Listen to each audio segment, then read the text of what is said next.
नमस्कार विद्यार्थी मित्रांनो. काल आपलं डिटेल नोटिफिकेशन CCIचं आलेलं आपल्याला दिसलेलं आहे. याच्या अगोदर AFOचं नोटिफिकेशन आलं होतं. या नोटिफिकेशनमध्ये जागा आणि नवीन पॅटर्न याच्यामुळे आपले खूप सारा गोंधळ उडतोय. आपल्याला काय करावं काय सुचत नाही. तर एक उमेद म्हणून या ॲडव्हर्टाइजमेंटकडे आपण पाहू शकतो. आपले पाठीमागच्या वर्षी जे ॲडव्हर्टाइज CCIची आलती याच्यामध्ये एक 3-4 विद्यार्थ्यांचं सिलेक्शन झालेलं आहे. ते सध्या कामही करतात. तर व्यवस्थितपणे तिथं जॉब रोल त्यांचा आहे. तर ह्या ॲडव्हर्टाइजमध्ये कोण-कोण इथं या ॲडव्हर्टाइजला क्वालिफाय होतंय, क्वालिफिकेशन, टोटल जागा, बी-कॉम वाल्या विद्यार्थ्यांसाठी असलेली संधी, IT वाल्यासाठी असलेली, या सगळ्या गोष्टी आपण डिटेल या नोटिफिकेशनमध्ये पाहणार आहेत. तर पहा, the Cotton Corporation of India Limited, जी की government of India undertaking, ministry जी टेक्सटाईल मिनिस्ट्रीच्या अंडरमध्ये ही काम करते पहा कंपनी. ही नेमकी काम काय करते ही माहित नसतं बऱ्याच जणांना. बी-कॉम वाल्यांना तर माहिती नसू शकतं. ते म्हणतील ॲग्रीचीच ॲड आहे. तर ॲग्रीची तर आहेच, पण याच्यामध्ये बी-कॉमच्या पण जागा आहेत. तर ही प्रोक्रुटमेंट करण्याचं काम करते. म्हणजे शेतकऱ्यांकडून जे कॉटन आहे ते कॉटन प्रोक्रूट करण्याचं काम ही करत असते. जवळपास यांच्या 19 ब्रांचेस आहेत ऑल ओव्हर इंडिया. 590 मार्केट यार्ड्समध्ये यांचे कनेक्शन आहेत. त्याच्यामधून ते कॉटन प्रोक्रूट करत असतात. हेडक्वार्टर बेलापूर इथं आहे पहा, नवी मुंबई. आता याच्यासाठी महत्वाचं आहे की ऍप्लिकेशन कसं द्यायचं. तर ऍप्लिकेशन हे ऑनलाईन फॉर्मॅटमध्येच आपल्याला द्यायचं आहे. त्याच्यासाठी वेबसाईट जी आहे ती वेबसाईट आहे www.cotcorp.org.in. या वेबसाईटवरती जाऊन तुम्ही तुमचा ऑनलाईन ऍप्लिकेशन तिथं देऊ शकता. पण मग याच्यासाठी महत्वाच्या डेट्स पण आहेत. त्या महत्वाच्या डेट्स कोणत्या आहेत? तर 9/7 लक्षात ठेवा डेट. 9/7/2026 पासून हे फॉर्म सुरू होतील. तर हे फॉर्म संपणार आहेत 24/7/2026 पर्यंत. या दोन्ही डेट लक्षात ठेवायच्या. पेमेंटची डेट वेगळी नाही, त्याच दिवशी तुमचं फायनल पेमेंट झालं पाहिजे 24लाच. ठीक आहे. तर या डेट आपल्याला काय, याच्या पुढे गेल्यानंतर महत्वाचे अजून ते म्हणजे पोस्ट कोणकोणत्या आहेत. आता आपण फॉर्म कुठून भरायचा आहे ती वेबसाईट पाहिली. त्याच्यानंतर तुमच्या पोस्ट कोणत्या आहेत ते आपल्याला पाहिजे. तर पहिली पोस्ट आहे असिस्टंट मॅनेजर ऑफिशियल लँग्वेज. जसं आपण बँकमध्ये पाहतो राजभाषा अधिकारी. राजभाषा जो अधिकारी असेल त्याला हिंदी लागतं, आपण तिथं पाहिलं असेल. तर तशाच प्रकारे CCI मध्ये सुद्धा हिंदी भाषेसाठी महत्व आहे. तर याच्यामध्ये असिस्टंट मॅनेजर पण ऑफिशियल लँग्वेज याच्यासाठी एक जागा आहे. टोटल जागा एक आहे, बॅकलॉगची कुठली जागा नाही. आणि अप्पर एज जी आहे म्हणजे एजची लिमिट आहे ओपन कॅटेगरीसाठी ती 32 आहे. याच्यासाठी क्वालिफिकेशन काय लागतं, तर क्वालिफिकेशन तुमचं पोस्ट ग्रॅज्युएशन हे हिंदी भाषेमध्ये झालेलं असलं पाहिजे. आणि याच्यासाठी एक्सपिरियन्स पण लागतो पहा. आणि जे पोस्ट ग्रॅज्युएशन असेल त्याच्यात 50% पडलेले तुम्हाला असले पाहिजे. एक्सपिरियन्स काय आहे, तर 1 वर्षाचा तुम्हाला एक्सपिरियन्स तिथं लागणार आहे. एनी ऑर्गनायझेशन मध्ये, तुमचं कुठल्या ऑर्गनायझेशन मध्ये तुम्ही हिंदीत जर काम करत असाल तर ते चालून जाऊ शकतं. पुढची पोस्ट आहे, एकच जागा आहे याची. पुढची पोस्ट आहे असिस्टंट मॅनेजर. असिस्टंट मॅनेजरचीच पोस्ट आहे, पण ती आहे इन्फॉर्मेशन टेक्नॉलॉजी, IT वाले. IT वाल्यांना बऱ्याच जणांना हे माहितीच नसते. एक जरी जागा असलं तरी सुद्धा आपण फॉर्म भरला पाहिजे. तर एकच जागा आहे आणि याच्यासाठी 32 हे मॅक्सिमम एज आहे. ओपन कॅटेगरी क्वालिफिकेशन काय, तुमचं बी म्हणजे जे बॅचलर ऑफ इंजिनिअरिंग असेल याचं IT मध्ये किंवा कॉम्प्युटर सायन्स या दोन्हीमध्ये झालं पाहिजे, किंवा तुमचं MCA झालेलं असलं पाहिजे, किंवा MBA PGDM with specialisation IT आणि किंवा IT सिस्टीम याच्यामध्ये जर तुमचं झालेलं असेल तर तुम्ही असिस्टंट मॅनेजर इन्फॉर्मेशन टेक्नॉलॉजीसाठी फॉर्म तिथं भरू शकतात. पण हे क्वालिफिकेशन होऊन फक्त चालणार नाही, एक्सपिरियन्स पण तुम्हाला लागणार आहे. 1 वर्षाचा तुमचा एक्सपिरियन्स असला पाहिजे कुठल्याही प्रायव्हेट सेक्टर ऑर्गनायझेशन मध्ये किंवा पब्लिक सेक्टर ऑर्गनायझेशन मध्ये पहा. ठीक आहे. याच्या पुढे गेल्यानंतर पुढचे आहे महत्वाची ABM वाल्यांसाठी पहा. MBA ज्यांनी ABM मध्ये केलं त्याच्यासाठी ही पोस्ट आहे, की जे मॅनेजमेंट ट्रेनी म्हणून पोस्ट आहे पण मार्केटिंग मध्ये आहे. ह्यांच्या टोटल जागा या वर्षी फ्रेश 7 आलेल्या आहेत. 7चं डिस्ट्रीब्युशन त्यांनी दिले, SC 2, ST 1, OBC 2, EWS 1, UR 1. पण बॅकलॉगची पण OBC कॅटेगरीसाठी एक जागा तिथं आहे. अशा टोटल 8 जागा आहेत. मॅक्सिमम एज हे 30 आहे.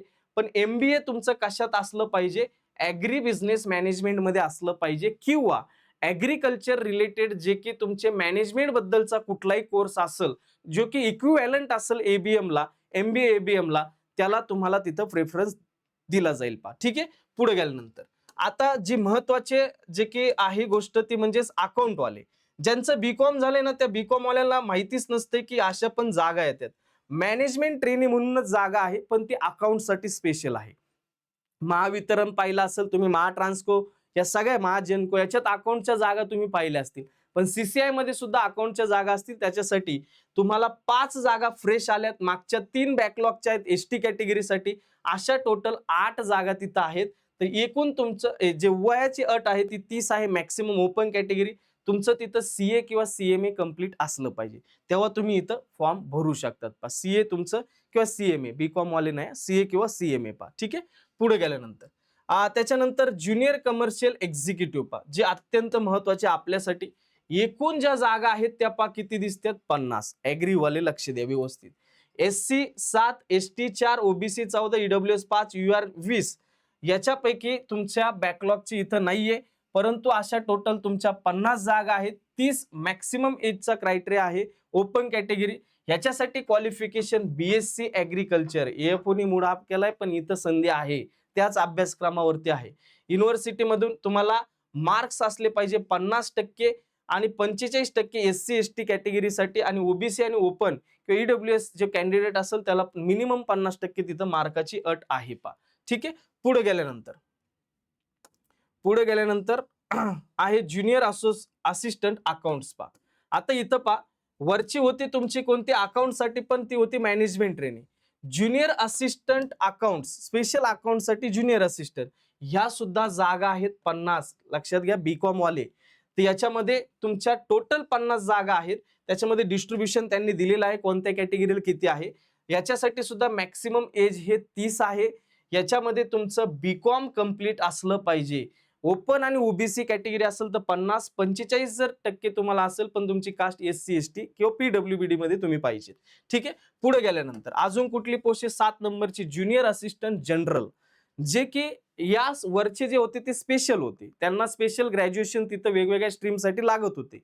पण ज्यांचं ग्रॅज्युएशन याचं बीकॉम पण नाही, ऍग्री पण नाही, एमबीए पण नाही, बीए आहे, त्याने ऍप्लिकेशन सीसीआय ला देऊ शकतो का, देऊ शकतो. कोणत्या पोस्टसाठी, तर ज्युनियर असिस्टंट जनरल या पोस्टसाठी देऊ शकतात.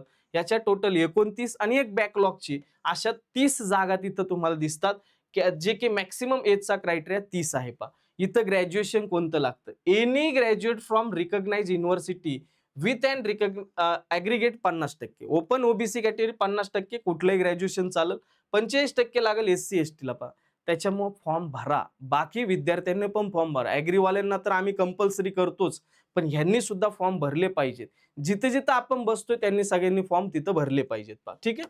तर ह्या झाल्या क्वालिफिकेशन आणि पोस्टच्या बाबतीमध्ये. पुढे गेल्यानंतर ईडब्ल्यूएस विषयी त्यांनी थोडी इम्पॉर्टंट नोटीस दिलेली आहे. तुमचं उत्पन्न 8 लाखाच्या वरती नकोय वगैरे साऱ्या गोष्टी, तुमच्याकडे जमीन किती पाहिजे, काय किती तुमचं घर, ह्या सगळ्या गोष्टी दिलेल्या आहेत. त्याच्यानंतर पुढं जे पीडब्ल्यूबीडी मध्ये कॅन्डिडेट आहे त्याच्यासाठी इन्स्ट्रक्शन आहेत पा, या सगळ्या स्क्राईब बद्दलच्या, त्याच्यानंतर बाकीच्या गोष्टी पा. ठीक.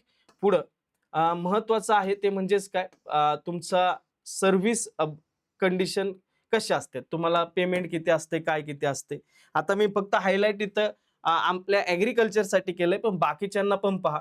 असिस्टंट मॅनेजर तुम्ही हिंदी भाषेमध्ये ऑफिशियल लँग्वेज साठी गेले 40,000 ते 1,40,000 पर्यंत तुमचा पेमेंट जाईल. असिस्टंट मॅनेजर आयटी साठी गेले 40 ते 1,40,000. मॅनेजमेंट ट्रेनिंगला जर पाहिलं 30 ते 1,20,000.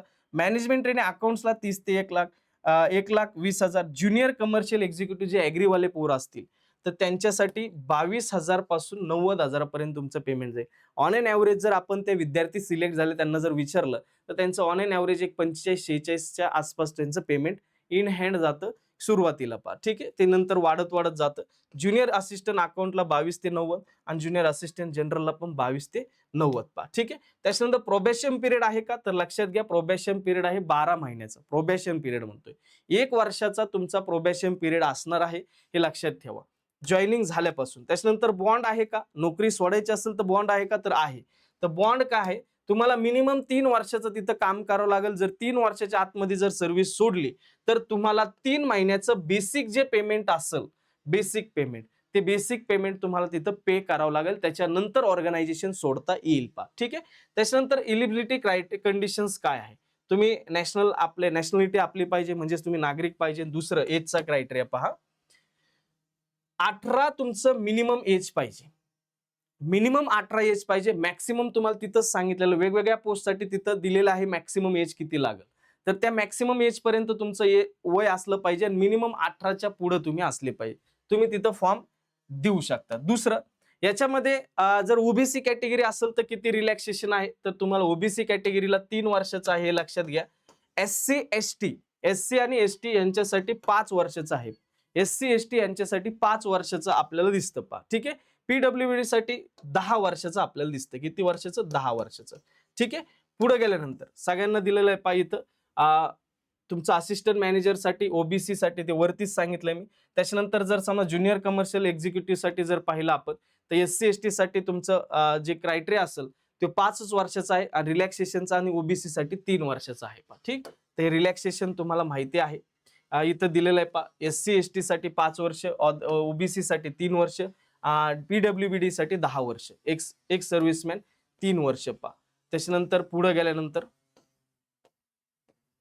ऍप्लिकेशन फी किती आहे. आता याच्यामुळे पोरं फॉर्म नाही भरत, हे लक्षात घ्या. आपल्याला फॉर्म भरायचा आहे, फी किती असेल तरी पण चालेल, थोडंफार ऍडजस्ट करू आपण, पण हे फॉर्म चुकवायचे नाही.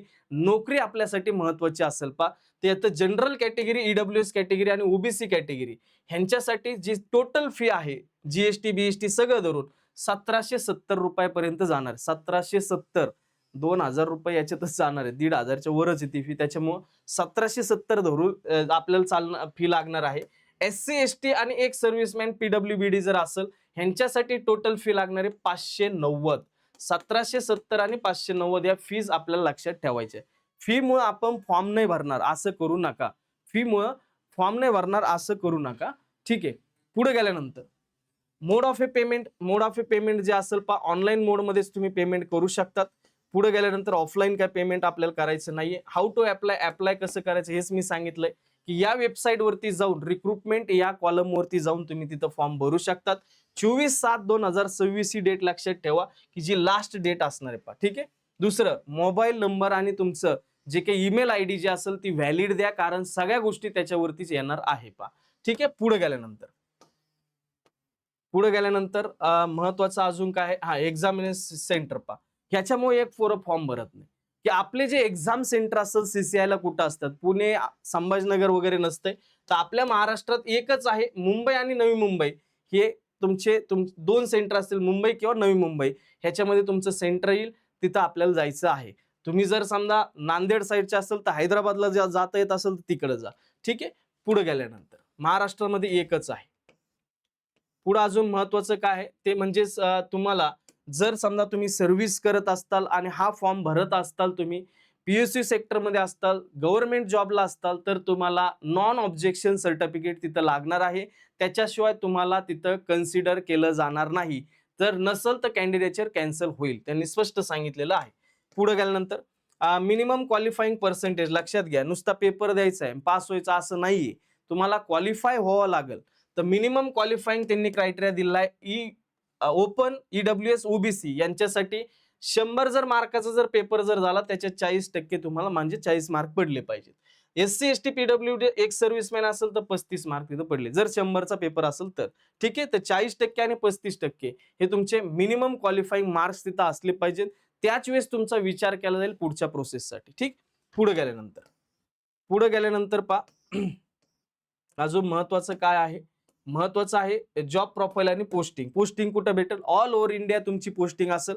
आपल्यातली एक मोरे नावाची एक मुलगी आहे, ती आता अहमदाबादला आहे. अगोदर एक शिवराज नावाचे विद्यार्थी होते, ते सुद्धा बाहेरच्या स्टेटमध्ये होते, पण ते आता बँक ऑफ बडोदात गेलेले आहेत.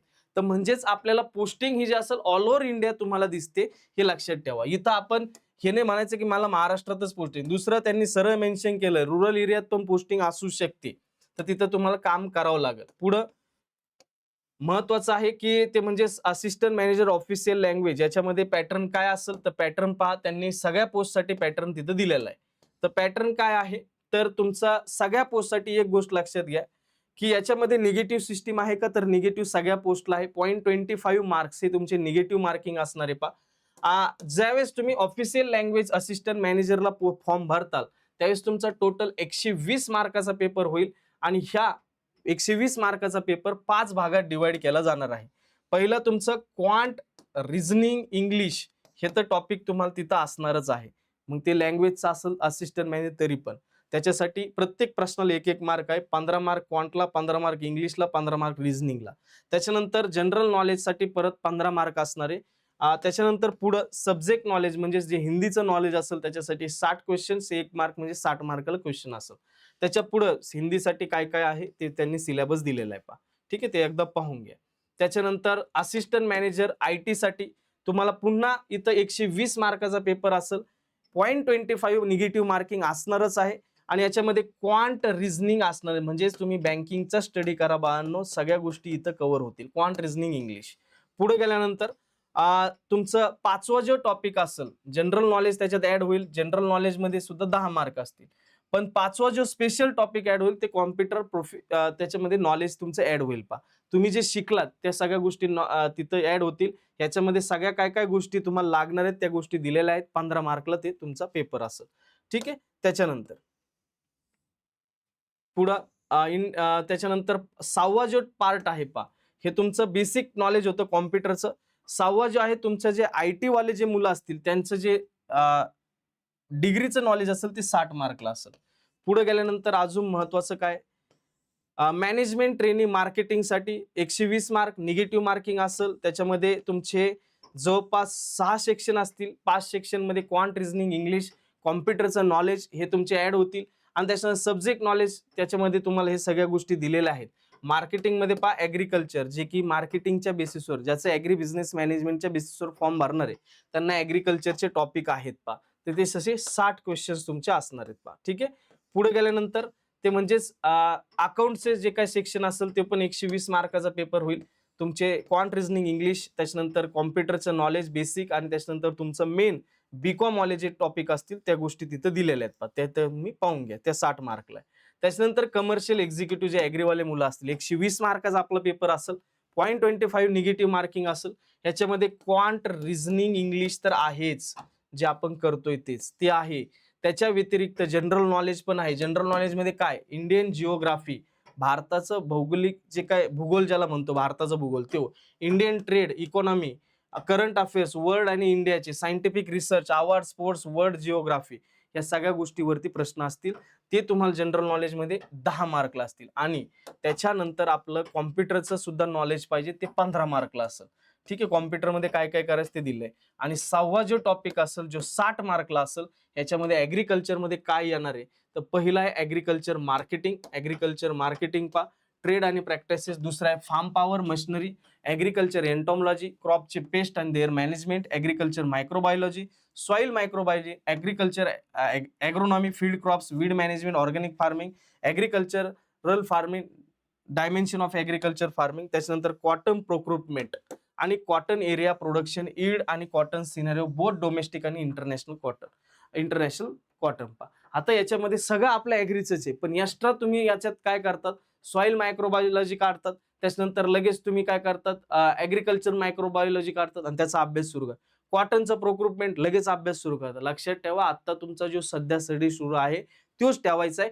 फक्त याला हे सगळ्या गोष्टी आपल्या ऍग्रीमध्ये कव्हर होतात. एवढा एक विषय आहे, तर त्याची एखादी PDF बनवून मी टाकून देईल. ठीक आहे.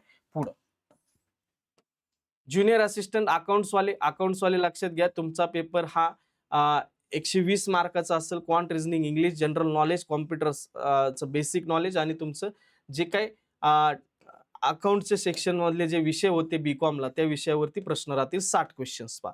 ठीक आहे. पुढे गेल्यानंतर शेवटची पोस्ट जनरल, जे की BA वाले असतील त्यांनी सगळ्यांनी फॉर्म हा भरा. तुमचे क्वांट रिझनिंग इंग्लिशच आहे, याच्यामध्ये जनरल इंग्लिश आहे, रिझनिंग आहे, क्वांट आहे, त्याच्यानंतर जनरल नॉलेज आहे, त्याच्यानंतर कॉम्प्युटरचं बेसिक नॉलेज आहे. तर ह्या सगळ्या गोष्टी होत्या तुमच्या नोटिफिकेशन बद्दलच्या. ठीक आहे. पुढं आपल्याला जे त्यांनी गाईडलाईन्स वगैरे दिलेल्या आहेत, पुढं काही महत्वाचं नाहीये. तर ह्या सगळ्या गोष्टी होत्या. याच्यामध्ये लक्षात ठेवा, फॉर्म आपल्याला भरायचा आहे, तर फॉर्म सोडायचा नाही, हे आपल्याला पहिलं लक्षात ठेवायचं. डेट 24 आहे लास्ट, हे लक्षात घ्या. दुसरी गोष्ट, 1700-1800 रुपये फी जात असेल तरी फॉर्म भरायचा आहे. दुसरं की याच्यामध्ये सेंटर जरी मुंबई असेल तरी फॉर्म भरायचा आहे. आपण इथून बस करून पोरं पाठवलेले आहेत, म्हणून तुम्ही फॉर्म भरा. त्याचं जायची वगैरे काळजी करू नका, बघू काय करायचं ते नंतर. पण फॉर्म भरला पाहिजे. याच्यामध्ये ऍग्रीवाल्याला पण चान्स आहे, याच्यामध्ये जनरल जे काही तुमचं ग्रॅज्युएशन झालं त्यालाही चान्स आहे. तर फॉर्म 100% भरा. जागेचा विचार करू नका. आपल्याला नोकरी पाहिजे याचा विचार करा आणि हा फॉर्म आपल्याला भरायचा आहे. ह्याच्यासाठी वेगळं प्रिपरेशन करावं लागेल का सर? तर वेगळं काही करायची गरज नाही. जे सध्या सुरू आहे, जनरल बँकिंग करताय तर जनरल बँकिंग, एएफओ करत असेल तर एएफओ, ह्याच्यासाठी वेगळं करायची गरज नाही, कारण तोच सिलेबस इकडे सगळा आहे. ठीक आहे. तर हे सगळं डिटेल नोटिफिकेशन होतं. तर आपण इथं थांबूया. पुन्हा भेटूया अशाच नवीन व्हिडिओमध्ये. तोपर्यंत धन्यवाद. थँक्यू.